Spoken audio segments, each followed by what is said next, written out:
कि बेहतरीन जो नींद का टाइम है वो है जैसे ही रात शुरू होती है और मिडनाइट तक, यानी कि रात के 12 बजे से पहले तक की जो नींद है वो आपको बेहतरीन रिजल्ट्स देती है। वो 1 घंटा अगर आप सोते हैं तो आपकी बॉडी 2 घंटे के बराबर रिस्टोर करती है, रिफ्रेश होती है।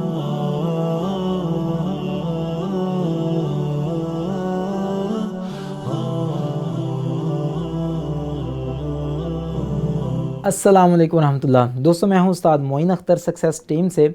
आज इंशाल्लाह हम ये देखेंगे कि हमारी नींद के जो पैटर्न्स हैं उनके हमारी कामयाबी के साथ क्या ताल्लुक़ है, यानी कि importance of sleep patterns and sleep management in our professional excellence.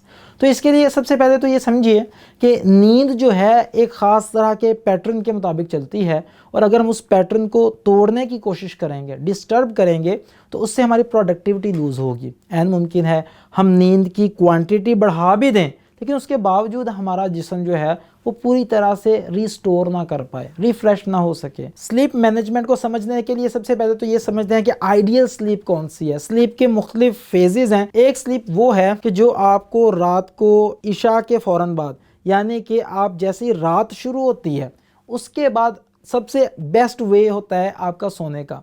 और एक ख़ास तरह का हार्मोन है जिसका नाम है मेलाटोनिन, कि इसका काम क्या होता है कि ये आपकी स्लीप को मैनेज करता है, आपको एक अच्छी सुकून वाली नींद देने के लिए इसका काम होता है, ये आपको उसके लिए तैयार करता है। अगर वो वाला हार्मोन डिस्टर्ब हो जाए तो उससे आपकी पूरी पूरी नींद डिस्टर्ब हो जाती है। तो इसके लिए रिसर्च स्टडीज़ के रिज़ल्ट में जो हमारे सामने बात आई है वो ये है कि बेहतरीन जो नींद का टाइम है वो है जैसे ही रात शुरू होती है और मिडनाइट तक, यानी कि रात के 12 बजे से पहले तक की जो नींद है वो आपको बेहतरीन रिजल्ट्स देती है। वो 1 घंटा अगर आप सोते हैं तो आपकी बॉडी 2 घंटे के बराबर रिस्टोर करती है, रिफ्रेश होती है।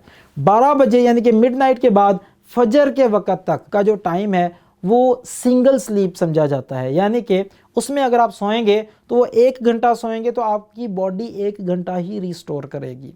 तो अगर आप बेस्ट वे चाहते हैं तो आप 12 बजे से पहले कितना सोते हैं वो सबसे ज़्यादा इफेक्टिव है इशा के बाद, और उसके बाद 12 बजे के बाद जो आप सोते हैं वो सिंगल इफेक्टिवनेस है उसकी, यानी कि 12 बजे से पहले डबल इफेक्टिवनेस है और बाद में सिंगल इफेक्टिवनेस है। और अगर कोई बंदा फजर के बाद सोता है तो रिसर्च स्टडी से ये पता चला है कि उसके बाद की जो नींद है वो नेगेटिव समझी जाती है, यानी कि उसके बाद अगर आप सोएंगे तो आपकी बॉडी रिस्टोर नहीं होगी बल्कि उससे फटीग का एहसास आपको होगा, आप में और थकन होगी, सारा दिन सुस्त सुस्त रहेंगे। तो आप किस तरह से कोई अच्छा काम, कोई बेहतरीन क्वालिटी की प्रोडक्टिविटी दे सकेंगे? It will be very difficult.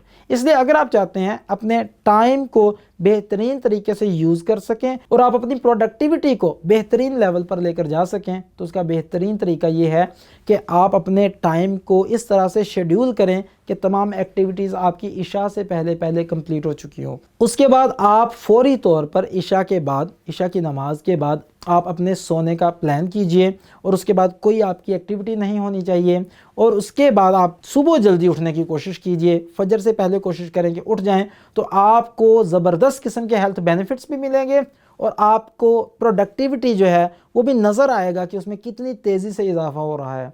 इसके हवाले से जो चीज़ें हमारी स्लीप को डिस्टर्ब करती हैं वो कौन सी हैं? उसमें सबसे अहम जो डिवाइसेस हैं, लैपटॉप है, सेलफोन है, या टीवी है, एलसीडीज़ वगैरह हैं, एलईडीज़ वगैरह हैं, ये जो स्क्रीन्स हैं इनसे ख़ास तरह की वेव्स निकलती हैं, वो जो ब्लू रेज होती हैं वो आपके स्लीप पैटर्न को डिस्टर्ब कर देती हैं। इसके लिए बेस्ट वे जो बताया जाता है वो ये है कि आप 2 घंटे सोने से पहले पहले डिवाइसेस को बंद कर दीजिए, यानी कि बंद से मुराद है उनके साथ इंटरेक्ट ना कीजिए, कोई फेसबुक, कोई सोशल मीडिया, कोई ये चीज़ें ना देखें। क्यों? जो आपका स्लीप हार्मोन यानी कि मेलाटोनिन है वो इन रेज़ की वजह से डिस्टर्ब होता है। वो आपकी स्क्रीन्स की जो रेज़ निकलती हैं वो उसे बिल्कुल डिस्टर्ब कर देती हैं, जिसकी वजह से आपकी स्मूथ स्लीप है वो डिस्टर्ब होती है। अगर आप इस तरह से चलना शुरू हो जाते हैं तो अगले दिन में फिर किस तरह चला जाए? जो मोस्ट इंपॉर्टेंट टास्क है उसे तो आप फर्स्ट हाफ में रखिए, उसके बाद अपनी ज़िंदगी में एक और कॉन्सेप्ट ऐड कीजिए। वो क्या है? वो है पावर नैप्स, से हम कहते हैं कैलूला। आप अपने दिन को छोटे छोटे पावर नैप्स में भी डिवाइड कर सकते हैं, यानी कि आप पूरी तवज्जो के साथ काम कीजिए। जब आपको थकन का एहसास होने लगे, थोड़ी देर के लिए आंख लगा लीजिए, आंखें बंद करके अपने जहन को हर लिहाज से खाली करके अपने जिस्म को बिल्कुल स्मूथ कर लीजिए, अपने जिस्म को बिल्कुल ढीला ढाला करके रिलैक्स कीजिए। उसका फ़ायदा ये होता है कि जो आपकी पावर नैप है ना, ये आपकी प्रोडक्टिविटी को एकदम से यहाँ पर ले आती है, आपको रिस्टोर होने का मौका देती है। तो इसलिए जब आप इस तरह से चलेंगे, यहाँ तक कि चाइनीज़ कल्चर में ये चीज़ डेवलप हो चुकी है, वो दोपहर को कैलूला के लिए टाइम लाजिमन रखते हैं। अगर आपको कोई एक्सपीरियंस हुआ है कि उनके साथ काम करने का या उन्हें स्टडी करने का, तो आपको पता ये चलेगा कि वो सारे प्रोफेशनल्स अपने लिए दोपहर में आराम का टाइम फिक्स करके रखते हैं। दुनिया इधर की उधर हो जाए, वो अपना कैलूला डिस्टर्ब नहीं होने देते।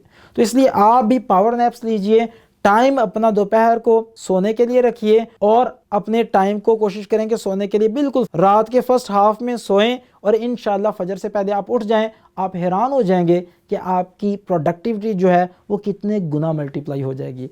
दुआ में याद रखिएगा। बहुत शुक्रिया आपका। अस्सलाम वालेकुम रहमतुल्लाह।